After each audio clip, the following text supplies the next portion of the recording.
నిర్గమకాండం 32వ అధ్యాయంలో 7వ వచనంలో, కాగా యెహోవా మోషేతో ఇట్లను దిగి వెళ్ళుము, ఐగుప్తు దేశం నుండి రప్పించిన నీ ప్రజలు చెడిపోయారు. వారు లోబలనులని ప్రజలు కనుక నా కోపము వారి మీద మండుతుంది. చూడండి 11వ వచనంలో, నీ ప్రజల మీద 10వ వచనంలో, కావునని ఊరకుండము నా కోపము. దేవునికి కోపం, అది దేవునిని విడిచి వేరే తిరిగితే. ఫస్ట్ పాయింట్, దేవుణ్ణి విడిచి తిరిగిపోదానికి కోపమే. దేవుని బిడ్డలైన వారు దేవుని మార్గంలో నుంచి కాక ఆయనకి ఇష్టమైన త్రోవల్లో కాక ఆయనకి ఇష్టం లేని త్రోవల్లో నడిచి ఇక్కడ ఆరాధన చేస్తున్నారే. పాస్టర్ గారి ముందు ఒకలాగా ఉంటాం, కానీ దేవుడు అన్ని స్థలాల్ని చూస్తున్నాడు, అన్ని వేళలా ఉన్నాడు. ఆయనకి మరుగైన స్థలం ఏదైనాను కలదా? ఆయనకి మరుగైంది ఏదైనా ఉందండి? ఇది మొదటిది, టైం లేదు కానీ ఆ రెండో మాట కూడా చెప్తాను. రెండవది ఏంటంటే, మోషే కొండ దిగకుండా తడవు చేయుట. రెండవది ఏంటో తెలుసండి? పేషెన్సే. సహనం లేదు వీళ్ళకి. ఎప్పుడైతే ఓర్పు నశించిపోతో, ఇంకా రావట్లేదు, ఎంతసేపు చూడాలండి మేము, ఇంకా రావట్లేదు. మోషే అన్నవాడు ఏమయ్యాడో మాకు తెలియదు. రెండో వచనం అదే కదా, మొదటి వచనంలో మోషే అన్నవాడు, ఆ మోషే అన్నవాడు ఏమయ్యానో మాకు తెలియట్లేదు. ఆ మోషే అన్నవాడు అన్నాడో లేదా మాట? ఆ మోషే అన్నవాడు ఏమయ్యాడు? ఆ మోషే అన్నవాడు వీళ్ళు ఎవరు అనుకున్నారు? వీళ్ళు చూడండి ప్రియులారా, సహనం తగ్గిపోయింది. రెండవది చూడండి, మాట అండి, ఎప్పుడైతే పేషెన్స్ లాస్ అవుతామో, సహనం కోల్పోతామో, మనం వెంటనే అవిశ్వాసం అయిపోతాం. వెంటనే ఇంకొక దాంట్లోకి వెళ్ళిపోయే అవకాశం ఉంది. ఇంకెంతకాలం, ఇంకెప్పుడు చేస్తాడు దేవుడు, ఇంకెప్పుడు నాకు కాపాడుతాడు? నీవు కొన్ని జీవితాల్లో సహనం, పేషెన్స్, ఆయన తడవ చేయటం చూచి వీళ్ళు సహనాన్ని కోల్పోయారట. ఇక మనం ఏదో చేసుకుందాం రెడీ అయిపోయారు. సహనాన్ని కోల్పోతున్నారు. దేవుని యొక్క జవాబు రావటం ఆలస్యం అయ్యేటప్పటికి మనం ఏం చేస్తామంటే, మనకిష్టమైన త్రోవలు ఎందుకు ఎత్తుక్కుంటాం. దేవుని యొక్క చిత్తాన్ని కొంచెం ఆలస్యం అయ్యేటప్పటికి, ఆలస్యం కాదు అది, దేవుడు ప్రణాళిక సిద్ధం చేస్తున్నాడు. అక్కడ దేవుని కోసం ఆలస్యం చేయట్లేదు. ఆయన తగిన టైంలో ఇద్దామని చూస్తున్నాడు. ఆయన నువ్వు అనుకున్నావు ఈ ఇల్లు కట్టాలి, ఈ టైంలో అనుకుంటా, ఈ టైంలో పెళ్ళి అవ్వాలనుకో, ఈ టైంలో ఉద్యోగం రావాలనుకో, ఈ టైంలో పాస్ నువ్వు సెట్ చేసుకున్నావు. ఆ టైంలో జరగలేదు అనుకో, నువ్వు దేవుని దగ్గర ఆ సహనాన్ని కోల్పోయి, ప్రభా నీ చిత్తం ఏంటో సర్లే అని అనవు. నీ ఇష్టం ఏదో అది నెరవేర్చుకోవడానికి ప్రయత్నం చేస్తావు. ఎప్పుడైతే సహనం కోల్పోతామో, ఎప్పుడైతే ఇంకెంతకాలం చూడాలి, 7 మోషాలు వాడు ఏమయ్యాడు అని చెప్పేసి వీళ్ళు ఏమనుకుంటున్నారంటే, వేరే ఆప్షన్ ఎన్నుకుంటున్నారు. వేరే ఆప్షన్ ఏంటి? వేరే ఆప్షన్ ఏంటమ్మా? దూడని తయారు చేద్దాం అని అనుకుంటున్నారు. రెండవది, వాళ్ళు పేషెన్సీ లాస్ అయ్యారు, సహనాన్ని కోల్పోయారు. అరణ్యం అంతా గందరగోళంగా ఉంటుందండి. అరణ్యం ఎలా ఉంటుందండి? గందరగోళంగా ఉంటుంది. ఒక్క పక్కన అరణ్యం అంటే రోడ్డు సరిగ్గా ఉండదు, ఏమి సరిగ్గా ఉండవు, వాటర్ సరిగ్గా ఉండదు, ఫెసిలిటీస్ సరిగ్గా ఉండవు. మనం కూడా అరణ్య జీవితంలో ఉన్నాం. కొన్నిసార్లు కష్టాల్లో అరణ్యంలో నడుస్తున్నప్పుడు కొంచెం గందరగోళంగా అనిపించవచ్చు. అలాంటప్పుడు సహనం కోల్పోతున్నావేమో. నువ్వు సహనం కోల్పోయి దేవునికి విరుద్ధంగా తిరిగితే నీతో కూడా రాడు. లోబడకపోతే మొదట వీళ్ళు త్వరగా దేవుని వైపు నుండి వెనక్కి మళ్ళీపోయారు, దూరం చేసుకుందామని ఆలోచనకు వచ్చేసారు. రెండవది, సహనం కోల్పోయారు. ఇంకెందుకు దేవుని కొరకు కనిపెట్టుకోవాలి, ఇంకెంతకాలం మోషే కోసం చూడాలి, ఇంకెంతకాలం ప్రార్థన చేయాలి, ఇంకెంతకాలం ఈ కష్టాలు అనుభవించాలని సహనాన్ని కోల్పోతున్నావు. అప్పుడు నీవు దేవుని మీద నుంచి వెనక్కి తిరిగిపోయే అవకాశం ఉంది. అప్పుడు దేవుని వద్దకు రాడు. సరే మీకు ఇస్తానన్నది ఇస్తాను, ఆలస్యం అయినా, కానీ నేను మీతో కూడా రాను. ఇది రెండవది. మూడవది ఏంటో తెలుసా? దేవుని నుంచి దూరం, అన్ఫెయిత్ఫుల్నెస్. అంటే ఎప్పుడైతే దేవుడు మోషే కనిపించలేదో వెనదిరిగిపోవటం ఒకటే.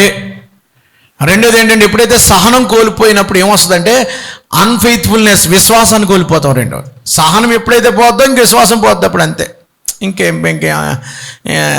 నేను చర్చికి రానండి, ఇంక నేను ప్రార్థన చేసుకోవట్లేదండి. సహనం కోల్పోతాం, నమ్మక ద్రోహం. దేవుని పిల్లలైన వారు విశ్వాసాన్ని కోల్పోయారు.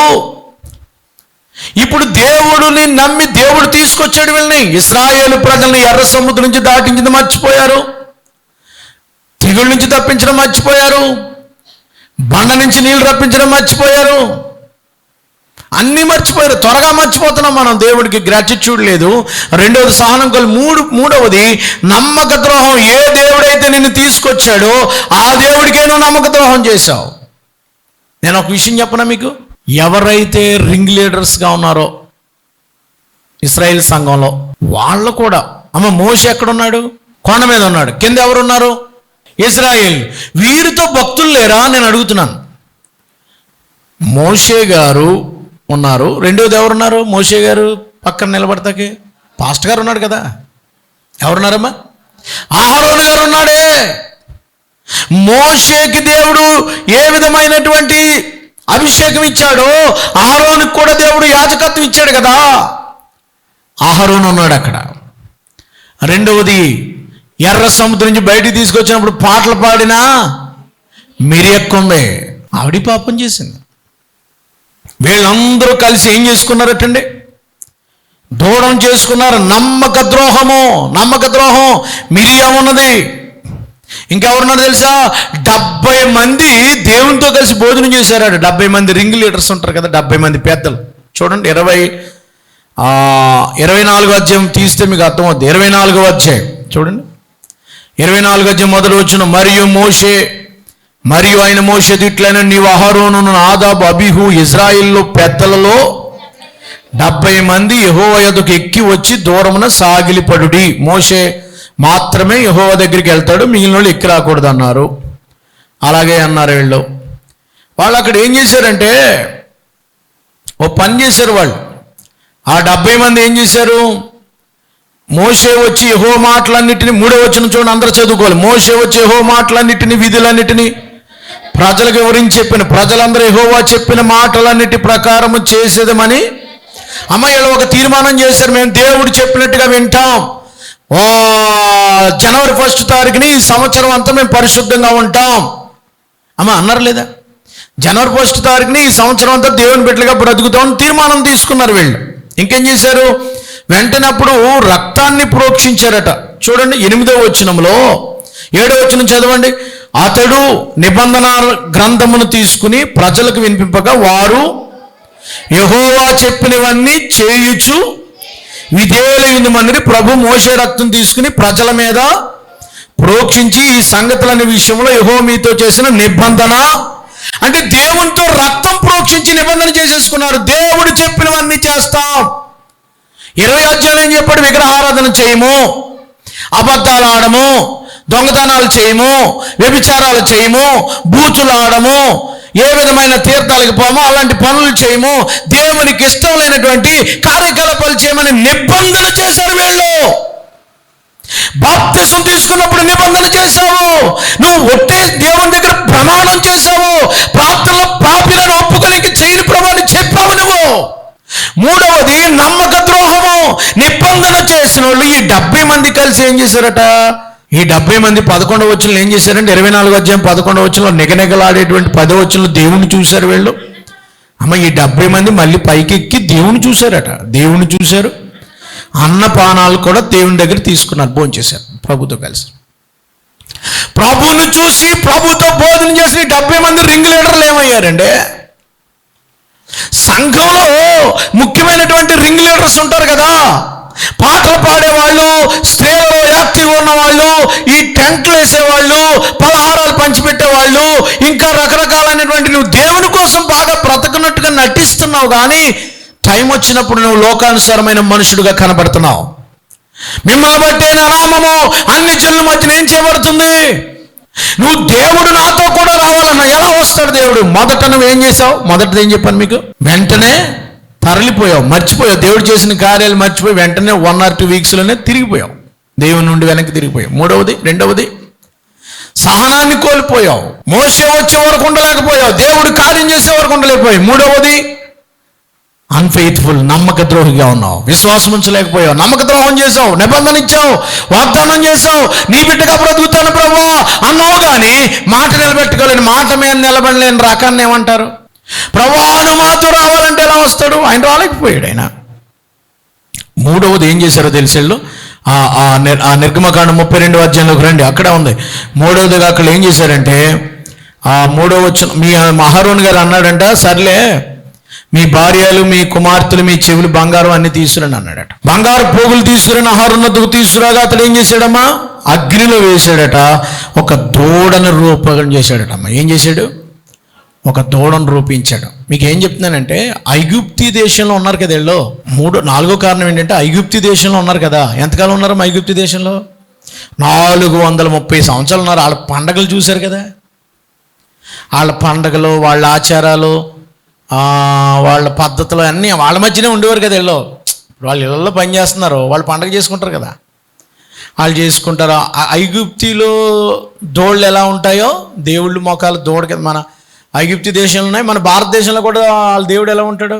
106వ కీర్తనలోకి రండి. దేవుని 106వ కీర్తన 19వ వచనం చదవండి. 106వ కీర్తన 19వ వచనం. 106వ కీర్తన 19వ వచనం. హోరేబులో వారు తోడను చేయించుకునిరి, పోత పోసిన విగ్రహమునకు తమ మహిమాస్పదమైన దానిని, దేవుని మహిమను ఎలా మార్చేశారంట? గడ్డిమేయు. ఎలా వస్తుంది బాబు అంటే, నేను ఏం చెప్తున్నానంటే, 430 సంవత్సరాలు వాళ్ళతో కలిసి ఉండిపోయారు కదా వీళ్ళు. ఆ ఆచారాలు చూశారు, ఆ పద్ధతులు చూశారు, ఆ యొక్క కార్యకలాపాలు ఎలా చేసుకుంటారు చూసి వీళ్ళు ఐగుప్తిలోంచి బయటకు వచ్చారు. కానీ వాళ్ళ మనసు మాత్రం ఐగుప్తి నుంచి బయటకు రాలేదు, ఇంకా అక్కడే ఉంది. చాలామంది యేసు ప్రభువులోకి వచ్చి చర్చిలోకి వచ్చారు, కానీ ఆచారాలు మాత్రం మానలేదు. పండగ ఆచారాలు మామూలే. మనుషులే వచ్చారు, కానీ మనసులు ఎక్కడున్నాయి? ఐగుప్తి ఆశలే, ఐగుప్తి కోరికలే, ఐగుప్తి పద్ధతులే, ఐగుప్తి ఆచారాలే, లోకాచారాలు మానలేదు.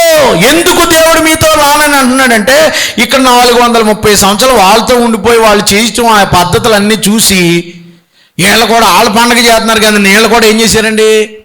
సేమ్ దూడను చేసుకుని ఆ దూడకు మళ్ళీ ఏం పేరు పెట్టేశారు? 32వ అధ్యాయం చూడండి. అది ఎంత దరిద్రం అయ్యవా. నిర్గమకాండం 32వ అధ్యాయంలో 4వ వచనంలో, వారి యొద్ద వాటిని తీసుకుని పొగరు రూపంతో ఏర్పరిచిన దానిని పోత పోసిన దూడగా చేసెను. అప్పుడు వారు ఏమన్నారు? ఓ ఇశ్రాయేలు, ఐగుప్తి దేశంలో నిన్ను రప్పించిన నీ దేవుడు. ఎంత దారుణం అండి. చేస్తే చేశారు, కానీ దూడకి ఏం పేరెట్టారంట? అమ్మ, దూడకి ఏం పేరెట్టారు? యెహోవా అని పేరెట్టారు. యునివే నా దేవుడు అంటే, దేవుని చాలామంది ఏం చేస్తున్నారంటే, దేవుడు పేరుని కూడా విగ్రహానికి వాడేస్తున్నారు. ఆచారాలు అక్కడ పెట్టేశారు, మోగ వాటికి పెట్టేశారు వీళ్ళు. అంటే మొదటి 3వది 4వది ఏం చేశారంటే, వాళ్ళు ఆజ్ఞను అతిక్రమించారు, బాధ్యతారహితంగా ప్రవర్తించారు, ఇల్లాజికల్గా ప్రవర్తించారు. మోషే తీసుకొచ్చాడు వీళ్ళని. మోషే ఏమయ్యాడు అన్నారు. మోషే తీసుకొచ్చాడా? యేసు తీసుకొచ్చాడు, యెహోవా దేవుడు తీసుకొచ్చాడు వీళ్ళని. ఇంకా వీళ్ళు మోషే రాకపోవడం చూస్తున్నారు, కానీ దేవుడిని చూడట్లేదు వీళ్ళు. ప్రియులారా, నేను ఏం చెప్తున్నానంటే, నమ్మక ద్రోహం చేశారు. 3వది సంఘ పెద్దలే, సంఘ విశ్వాసులే, సంఘంలో యాక్టివ్ ఉన్న వాళ్ళందరూ అక్కడ కనబడితే అది నమ్మక ద్రోహం. దేవుని అన్ని జనుల మధ్యన అవమానపరిచారు మీరు. 4వది ఏం చేశారు అని అంటే, ప్రియులారా, వీళ్ళు దేవునికి వ్యతిరేకంగా ఆ యొక్క ఏదైతే ఆచారాలు ఉండిపోయిన వాళ్ళు. 4వది ఏంటంటే, వాళ్ళు మనుషులు వచ్చారు, కానీ ఆచారాలు మాత్రం పోలేదు. మనుషులు ఐగుప్తిని విడిచారు, కానీ వాళ్ళ పద్ధతులు మాత్రం మారలేదు. సేమ్ అదే పద్ధతులు, అదే ఆలోచనలు, అదే బుద్ధులు, అదే. చాలామంది నేటి క్రైస్తవుల గురించి మాట్లాడుతున్నాను. చాలామంది చర్చిలోకి వచ్చారు, కానీ పద్ధతులు మాత్రం అన్నిల పద్ధతులే, పద్ధతులు మాత్రం లోక పద్ధతులే, ఆచారాలు మాత్రం తప్పదండి. నేను మీ చుట్టాలు సెలవులు కాబట్టి వస్తారు, వండుకు తినండి కాదంట్లే, దానికి నేనేమంటలేదు, వండుకు తినండి. కానీ వీళ్ళందరూ కలిసి అక్కడికి పోతే మీకు వాళ్ళకి తేడా ఏముందమ్మా? నువ్వు క్రైస్తవుడువా అన్యుడువా? ఒక మాట చెప్పు నాకు. కనుక వీళ్ళు ఏం చేశారు అని అంటే, దేవునికి విరుద్ధంగా వారు ప్రవర్తించారు. చాలా దారుణం. చాలా ముందుకు వెళ్ళిపోతున్నానండి. అంటే వీళ్ళు ఐగుప్తిని విడిచారు, కానీ ఆశలు మాత్రం. ఇక్కడ చాలామంది యేసుప్రభువులోకి వచ్చారు, కానీ ఇంకా పాత పద్ధతులు మాత్రం మాట్లాడలేదు. పాత పద్ధతులు మాత్రం మీలో పోలేదు, పాత ఆచారాలు మాత్రం మీలో పోలేదు. సంవత్సరం పొడుగునా యేసుప్రభు అన్నారు, ఒక్క రోజులో మారిపోతున్నారు మీరు. ఒక్క నైట్లో, ఒక్క పూటకి అంతే మీ బతికేంటి, మీరు రొంగంటి బయటపడిపోదు. అంటే మీ హృదయాల లోతుల్లో ఏముండిపోయింది? నేనేమన్నానంటే, మీరు దేవుడు ఉండవలసిన స్థలంలో ఎవరిని పెట్టారు? దేవుడికి ఒక ప్లేస్ ప్లేస్ ఉంటుంది. దేవుడు కూర్చోవలసిన సీట్లో ఎవరిని కూర్చోబెట్టారు మీరు? ఇక్కడ దేవుడు ఉంటే మీరు అక్కడికి వెళ్ళగలరా? మీరు దేవుని ప్రేమించేవారైతే, దేవుడు మీ హృదయం ఉన్నట్లయితే, దేవుని ఆత్మ మీలో ఉన్నట్లయితే, దేవుని ఆలోచనలతో మీరు ఉన్నట్లయితే మీరు అక్కడికి వెళ్ళలేరు. దేవుడు ఉండవలసిన స్థలంలో మీరు ఎవరినో పెట్టారు. దేవుడిని ప్రేమించవలసిన స్థలంలో దేన్నో ప్రేమించారు. దేవుడికి ఇవ్వాల్సిన స్థానాన్ని ఎవరికో ఇచ్చారు. అందుకే మీ జీవితాల్లో దేవుడు మీతో రానంటున్నాడు. దేవుడు మిమ్మల్ని మీకు కూడా రాను, నేను మీతో ఉండలేను అంటున్నాడు ఆయన. అయ్యో ప్రభువా, నీవు ఇచ్చింది కదా, అసలు నువ్వు నీ ప్రజెన్స్ కావాలి, నీ ప్రామిసెస్ కాదని వాళ్ళు ఎంతమంది ఉన్నారు మన సంఘంలో?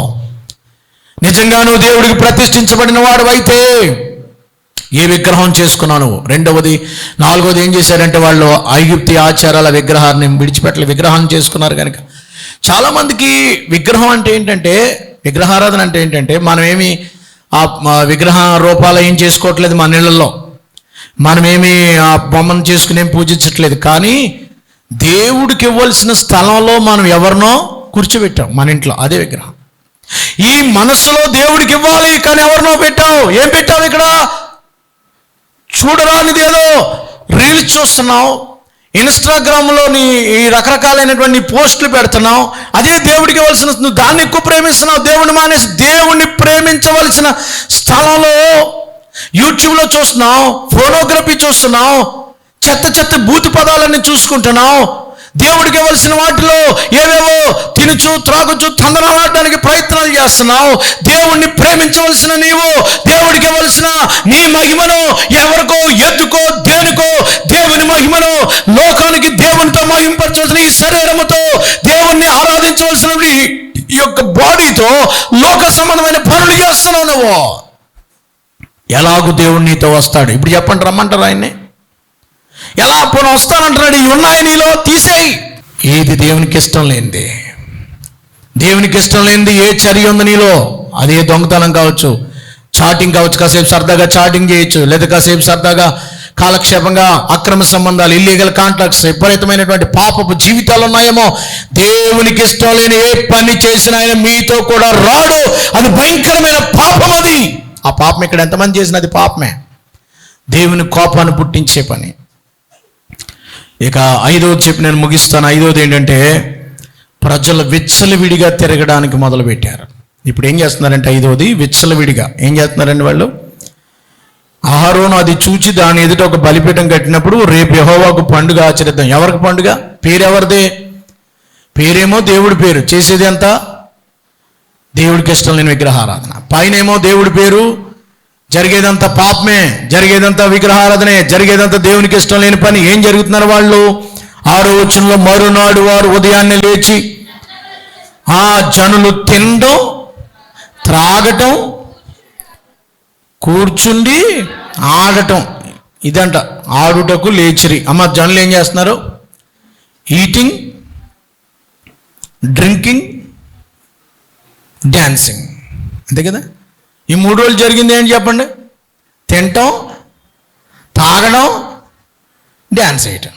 ఇంతే, ఇదే పండుగ. బుద్ధి లేనటువంటి జనాండం. అందుకే దేవుడు అన్నాడు, నేను మీతో కూడా రాను. కోపం వచ్చింది ఆయనకి, కోపం వచ్చేసింది. ఇప్పుడు ఆయన ఏమన్నాడు తెలుసు? 5 విషయాలు చెప్పాను. ఒకటి, వాళ్ళు ఏం చేశారంటే వెంటనే మరలిపోయారు. రెండవది, సహనాన్ని కోల్పోయారు. మూడవది, నమ్మక ద్రోహం, అన్ఫెయిత్ఫుల్గా ప్రవర్తించారు. దేవుడిని నమ్మి వాగ్దానం చేసి, అందులో భక్తులు ఉన్నారు, కొయిర్ లీడర్స్ ఉన్నారు, సంఘ పెద్దలు ఉన్నారు, తర్వాత మిరియక్క గారు ఉన్నారు, అందరూ ఉన్నారు. అందరూ కలిసి పాపం చేశారు. నాలుగవది, విగ్రహారాధన చేసుకున్నారు. అంటే బొమ్మను, దేవుని రూపాన్ని బొమ్మగా మార్చేశారు. ఐగుప్తిని విడిచారు, కానీ ఆశలు మాత్రం, మనసు మాత్రం, ఆచారాలు మాత్రం, పద్ధతులు మాత్రం మారలేదు. ఐదవది ఏం చేశారు? తినటం, తాగటం, తందనాలాడటం. బైబిల్లో అసలైన గ్రీక్ పదం అర్థం ఏంటో తెలుసా? వాళ్ళ డ్యాన్స్ అని ఉంది కదా, అది చూడరాని డ్యాన్స్ చేశారట. అంటే శృంగారపు డ్యాన్స్ అని ఉందట అర్థం బైబిల్లో. ఆయన చెప్పాడు. అంటే శృంగారపు డ్యాన్స్ అని కంటే దాన్ని ఏమంటారు? విచ్చలవిడిగా. మీకు ఆ పదం కనపడుతుంది చూడండి. 32వ అధ్యాయంలో 25వ వచనం, ప్రజలు విచ్చలవిడిగా తిరుగుట. అమ్మా, 32వ అధ్యాయం 25వ వచనం ఏముందండి? విచ్చలవిడి అనే డ్యాన్స్ అంటే ఏంటి? విచ్చలవిడైన డ్యాన్స్ ఏంటి? శృంగార సంబంధమైన డ్యాన్స్ వేశారట. అంటే వాళ్ళ యొక్క ఎక్స్ప్లోజింగ్ చూపించుకుంటూ. నేటి డ్యాన్సులకి దానికి ఏం తేడా లేదు. దేవుణ్ణి ఆరాధించవలసిన విధము ఇలాంటి డ్యాన్సులతోటి ఇలాంటి వీటితో చేస్తున్నారు వీళ్ళు భయంకరంగా. చాలా దారుణమైన పరిస్థితులు. అందుకే దేవుని కోపం వచ్చింది. వాళ్ళు వేసేటువంటి నాట్యమాడుచూ ఉండేరి అన్నది అక్కడ. నాట్యమాడుచూ ఉండేరి, నాట్యాలు మొదలు పెట్టారట. ఈవేళ సంఘాల్లో కూడా నాట్యాలు పెరిగిపోయినాయి. నాట్యం వేయటం ఏదో మరి ఆత్మతో వేయటం వేరు, పెర్ఫార్మెన్స్ చూపించుకోవడానికి వేసినట్టు వేస్తున్నారు ఈ దినాల్లో. అదే పెద్ద స్కిల్గా చాలా అన్యాయంగా మారిపోయినాయి దేవుని ఆరాధన వర్షిప్లు కూడా. ప్రియ దేవుని బిడ్డలారా, ఆత్మతో సత్యముతో ఆరాధించవలసిన బదులుగా తింటూ త్రాగుతూ అలవాటైపోయి దేవునికి ఇష్టం లేనటువంటి పనులు చేయటం వల్ల దేవుడు అన్నాడు, నేను మీ మధ్యకు రాను. ఆయన కోపం వచ్చింది. ఆయన ఏమన్నాడో తెలుసా? దేవుని కోపం వచ్చి ప్రజలతో అన్నాడు. ఏమన్నాడో తెలుసా? 9వ వచనంలో, మరియు 32వ అధ్యాయం 9, మరియు యెహోవా ఇట్లను, నేను ఈ ప్రజలు చూచిన ఇక వారు లోబడనలని. ప్రజలు నేను చాలాసేపు చూసిన వారు లోబడిన ప్రజలను ఓరకుండము, నా కోపం వారి మీద మన్నుండును, నేను వారిని కాల్చివేసి నిన్ను గొప్ప జన్మగా చేసిన మోసే కాల్చేస్తానన్నాడు. దేవుడు ఏం ఉపయోగిస్తాడు? లాస్ ఏంజల్స్లో ఏమొచ్చిందమ్మా? పోయిన వారం చెప్పాను. లాస్ ఏంజల్స్ ఏమొచ్చింది? అగ్ని. కాల్చేస్తానన్నాడు దేవుడు. దేవునికి విరుద్ధముగా తిరిగితే, దేవుడు లేకుండా మనం బ్రతికితే ఆయన కాల్చివేస్తానంటున్నాడు ఆయన. వెంటనే మోషే ఏమన్నాడు తెలుసా?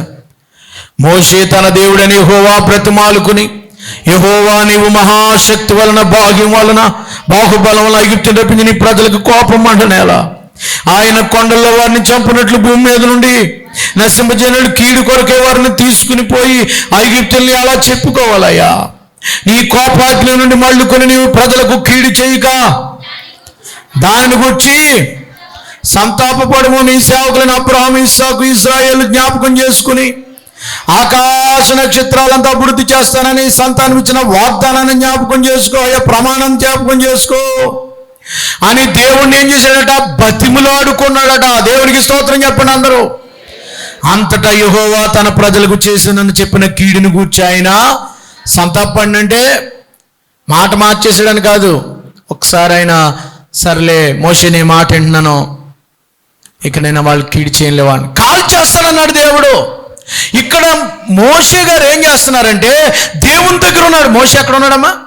కొండ మీద ఉన్నాడు. మోషే నువ్వు త్వరగా కిందకి వెళ్ళు. 7వ వచనంలో మోషే నువ్వు త్వరగా కిందకి వెళ్ళు. 8వ వచనంలో వారు దూరణ చేసుకున్నారు కాబట్టి ఒక్క క్షణంలో వాళ్ళు కాల్ చేస్తాను. ఇప్పుడు మోషే ఏమన్నాడు తెలుసా? ప్రభువా నువ్వు అలా కాల్ చేస్తే వాళ్ళు ఏమైపోతారు నాయన? ఒక్కసారి నీ పేరు, దేవుని యొక్క గ్లోరీ, నీ మహిమ పోద్ది కదా. ఆయన మోషే ఏం కోరుకుంటున్నాడంటే దేవుని పరిశుద్ధ స్థలంలో ఉంటున్నాడు, కిందేమో ప్రజలు దరిద్రంలో ఉన్నారు. మధ్యలో వత్తిగా మోషే ఉండి అంటున్నాడు, ప్రభువా ఈ ప్రజలకు అడ్డుపడ్డాడు. ఆపేస్తున్నాడు దేవుడు. 10వ వచనంలో దేవుడిని ఆపేస్తున్నాడు. 10వ వచనంలో దేవుడు ఏమన్నాడు? నువ్వురుకోవా అంటే ఏంటి? ప్రభువా బతిమాలుకుంటున్నాడు. ప్రభువా అయ్యా నీ కోపం మండలోకయ్యా, వీళ్ళు నీ ప్రజలే కదా, నువ్వు తీసుకొచ్చావు నీ మహాశక్తి, ఐగుప్తులో నువ్వు తీసుకొచ్చి నీ ప్రజల మీద నీ కోపం మండనేలా నువ్వు కదా ప్రజలందరూ ఏమనుకుంటారయ్యా? కొండల్లో వాళ్ళని చంపడానికి తీసుకెళ్ళిపోయి నీ గ్లోరీ, నీ మహిమ. ఆయన గ్లోరీని చూస్తున్నాడు. ఆయన పేరుకు చెడ్డపేరు రాకూడదు అనుకుంటున్నాడు. చంపడానికే తీసుకొచ్చాడని ఎలా చెప్పుకోవాలి? నీ కోపాగ్ని మీద మళ్ళుకోవయ్యా. ఒక్కసారి ఇదిగో 2వది అన్నాడు, వాగ్దానం గుర్తుపెట్టుకో. అబ్రహాం, ఇస్సాకు, యాకోబులకు చేసిన వాగ్దానం గుర్తుపెట్టుకో. అంటే దేవుని యొక్క గ్లోరీ, దేవుని యొక్క మహిమ, దేవుని యొక్క అంతగా దేవుని ప్రేమిస్తున్నాడు. దేవుడికి ఏం చెడ్డ పేరు రాకూడదు. నేను వాళ్ళని కాల్ చేసి నిన్ను చేస్తానంటే ఆయన స్వార్థం కోరుకుంటున్నాడా? కోరుకోవట్లేదు. నా స్వార్థం కాదు నాయన, నన్ను గొప్ప చేయడం కాదు. అవును ప్రభా కాల్చేనాయన, వాళ్ళు అన్నట్టు దుర్మార్గులైన తీర్థంకి వెళ్ళిన అందరిని తీసేనాయన అన్నాడా? అనలే, ఒప్పుకున్నాడు. ప్రభా క్షమించిన ఆయన, క్షమించిన ఆయన అడిగాడు. సరే మోషే క్షమించమని అడిగాడు. మీరు క్షమించకపోతే జరిగేది కూడా ఉంది, టైం లేదు కానీ నాకు. ఇక్కడ 2 క్యారెక్టర్లు, ఇక్కడ 2 క్యారెక్టర్లు ఒకే తల్లి గడుపు పుట్టారు. ఎవరు? మోషే, అహరోన్లు. ఒకే రకమైన అభిషేకం పొందారు. ఒకే రకంగా దేవుడు వారిని ఆడుకుంటున్నాడు. కిందన్నవాడు ఏం చేశాడు? కిందన్నవాడు ఎవడో? అహరోన్ గారు ఏం చేశారు? దేవునికి విరుద్ధమైన పని చేశాడు, పని చేయడానికి చేయించాడు. ఈయన అడ్డుపడ్డా? పడలేదు. మరలా ఈయన గురించి ఏం రాశారో తెలుసా? 25వ వచనంలో అహరోను విచ్చలవిడిగా తిరుగుటకు వాడిని విడిచిపెట్టాడు ఉంది. ఎవరు పెట్టాడు? దేవుడు ఎవరి మీద పెట్టాడు? అది అహరోనే విడిచిపెట్టాడు వెళ్ళని. నేనేమంటున్నానంటే అహరోను ఎందుకు అలా ఉన్నాడంటే, అహరోను ఎవరి మాట విన్నాడు? ప్రజల మాట విన్నాడు. అహరోను ఎవరితో ఉన్నాడు? ప్రజలతో ఉన్నాడు. ప్రజల మాట విని ప్రజలు చెప్పినట్టు చేశాడు. మోషే ఎవరితో ఉన్నాడు? దేవునితో ఉన్నాడు. దేవుని చూస్తున్నాడు. అందుకని దేవుని మాట విని దేవుని మహిమ, దేవుని గొప్పతనం, దేవుని యొక్క ఆ గుణాలకు ఎక్కడ దెబ్బ రాకూడదు. నువ్వు ప్రేమ కలిగినోడు, నువ్వు దయ కలిగినోడు కదా, నువ్వు జాలి కలిగినోడు కదా, ఒకసారి నీ కోపం తగ్గించుకోవాలి కదా అని ఆ దేవుని బతిమాలుతున్నాడు. అంటే దేవుడు చంపేస్తుంటే దేవుడికి అంత శాంతి లేదా? ఆయన క్రూరుడని కాదు అక్కడ. అసలు మోషేని పంపిందే ఎందుకు? మోషేని పంపింది ఎందుకు? నువ్వు వెళ్ళి ఏమన్నా చేస్తావేమో చూడు. దేశ ప్రజల మధ్యవర్తిగా ఉన్నవాడు ఎంత క్షేమంగా ఉండాలో ఒకసారి ఆలోచన చేయండి. ఒకడు మధ్యవర్తిగా నిలబడినోడు ఏం చేయలేనంటే యేసుకేలు గ్రంథం 22వ అధ్యాయంలో రాశాడు. అక్కడ 22:30లో ఉంటుంది. 22:30లో దేశముకు వారి ప్రజల మధ్య నిలబడేవాడు ఎవడైనా ఉన్నాడని ఉంటుంది. నేను ముగిస్తానండి ప్రియులారా. దేశము పక్షంగా మోషే నిలబడ్డాడు. అహరోను ప్రజలతో ఉండి ప్రజలు చెప్పినట్టు చేశాడు. మోషే దేవుడితో ఉండి దేవుని ప్రజలు పాపం చేయకుండా దేవుని మీదకి శిక్ష రాకుండా తప్పించడానికి కారకుడయ్యాడు. అహరోను ప్రజల మీదకి దేవుని కోపం వచ్చేలాగా చేశాడు. అహరోను ప్రజల్ని పాపలను తప్పించడానికి బదులుగా వాళ్ళని పాపం చేయడానికి విడిచిపెట్టాడు. మోషే వీళ్ళ మీదకి దేవుని కోపం రాకుండా దేవుడితో గడిపి అగ్ని రాకుండా కాపాడి దేవుని ప్రజలకి శిక్ష రాకుండా తప్పించగలిగాడు. నువ్వు ఎలాగొన్నావు? అహరోన్లాగా ఉన్నావా? మోషేలాగా ఉన్నావా? నీవు దేవుని మీద నీ మీదకి వచ్చే శిక్ష రాకుండా నువ్వు కాపాడగలుగుతున్నావా? ఈ దేశ ప్రజల గురించి కానీ, నీ కుటుంబం గురించి కానీ, నీ వ్యక్తిగత జీవితంలో కానీ ఎలాగొన్నావా లేదా? మోషే కిందకు వచ్చేసాడండి. నేను ముగిస్తాను. మోషే కిందకు వచ్చేసి 2 పలకలు బద్దలు కొట్టేశాడు. మంచి సింగింగ్ కనపడుతున్నాడు, మ్యూజిక్ కనపడుతున్నాడు. కిందకు వచ్చేటోడికి 15వ వచనం నుంచి మీరు చదువుకుంటే మ్యూజిక్ కనపడుతుందట. రాగానే పలకలు బద్దలు కొట్టేశాడు. ఎందుకు పలకలు బద్దలు కొట్టాడు? ఆ పలకల్లో ఏముందమ్మా? నీ దేవుడైన యెహోవాను మాత్రమే ఆరాధించాలి అన్నది కదా. ఇంకెందుకు ఈ పలకలు? చేశారు, తప్పు చేశారు. ఇంకా దేవుని ఆరాధించట్లేదు, దేవుని మానేసి వేరే చేసిన ఇంకెందుకు పలకలు బద్దలు కొట్టేశాడు. రెండవది ఏం చేశాడో తెలుసా? ఇప్పుడు దేవుడు మీతో కూడా రావాలంటే మీరు చేయవలసిన పని ఒకటి చెప్తున్నాను. మోషే చేసిన పని ఆ దూడని కాల్చేశాడట. ఇప్పుడు మీకు దేవుడు మీతో రావాలంటే మీరు చేసిన పాపాలను ఒప్పుకోవాలి. చూడండి 26వ వచనం. ఈ మాట చదువు ముగిద్దాం. అందుకు మోషే పాళెము దూరం నిలిచి యెహోవా పక్షంగా ఉన్న వారందరూ నా యొద్దకు రండి. అమ్మా చూడండి, తప్పేదో జరిగిపోయింది. ఇప్పుడు యెహోవా పక్షంగా ఉన్న వాళ్ళందరూ నా యొద్దకు రండి అని పిలిచాడు. 20 లక్షల మంది అందరూ ఈ పక్క వచ్చేసారు. ఇంకొక 3,000 మంది ఉన్నారు చూసారా? వాళ్ళు అన్నారు, మేము ఇంకా తొందరలో ఆడతాం, తాగుతాం, తీర్థాలకు వెళ్తాం, మేము దేవుని పిల్లమే కాదని డ్యాన్స్లు వేసి నాట్యాలు ఆడారు. ఆ 3,000 మందిని చంపేశాడు దేవుడు. దేవుని పక్షంగా ఉంటే విడుదల, దేవునికి దూరం అయితే. ఇప్పుడు దేవుడు మీతో రావాలంటే వాళ్ళు ఏడ్చారు. దేవుడు అన్నాడు, మీ వస్తువులు మీ మీద నుండి తీసేయండి అన్నాడు. దాని అర్థం ఏంటి తెలుసా? దేవుడు మీలోకి రావాలంటే దేవునికి విరుద్ధమైనవి ఏమున్నాయో అవి తీసి పారవేయండి. అప్పుడు దేవుడు మీతో వస్తాడు.